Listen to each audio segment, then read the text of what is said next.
For that matter, across the globe, the relentless march of climate change, it's leaving its mark on nations far and wide, from China to Afghanistan, Indonesia to Brazil. The interconnected stories of devastation underscore the urgent need for global action to address the escalating impact on vulnerable communities. According to reports, heavy rain washed away China's southwestern Guangxi, Sichuan region, flooding ravaged streets and vehicles in Hsinchu city.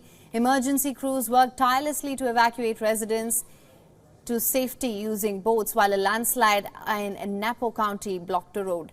This prompted urgent efforts to clear debris. Meanwhile, forecasts warned of more rainfall in southern China, including Guizhou and Yunnan province. In Indonesia, the aftermath of torrential downpour on Sumatra Island brought devastation.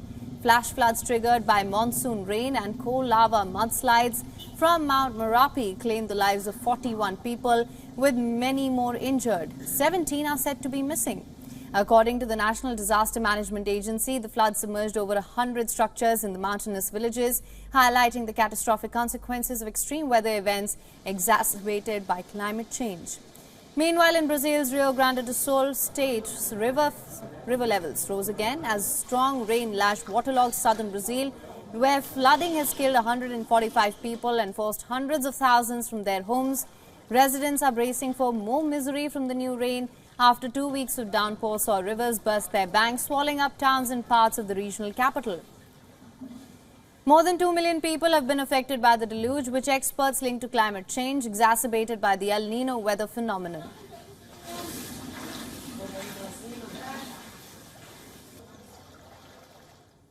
And finally, we take you to Afghanistan, where the toll of natural disasters continues to mount.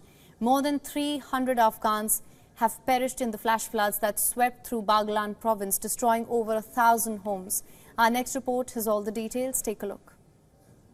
Hundreds of people have been killed and more than 1,600 injured in flash flooding in northern Afghanistan, authorities said on Sunday. The Taliban-run refugee ministry says thousands of homes have been damaged and livestock wiped out following heavy rain. Meanwhile, aid groups warn of widening havoc as healthcare facilities and vital infrastructure have also been damaged. For those who have survived, like Mohammed Yaqub, their focus is burying the dead. The flash floods destroyed all our houses.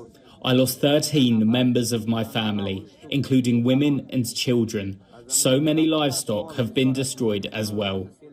But moving forward isn't simple, and people are struggling to cope. We have no food, no drinking water, no shelter, no blankets, nothing at all. The floods have destroyed everything. Out of 42 houses, only 2 or 3 houses remain. The floods have destroyed the entire valley.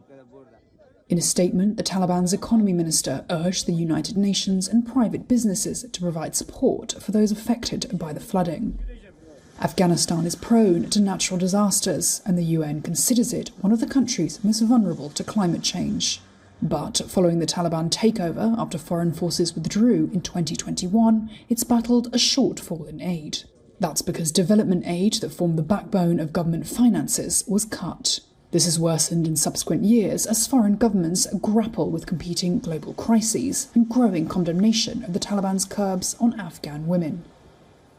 For latest news, download the WION app and subscribe to our YouTube channel.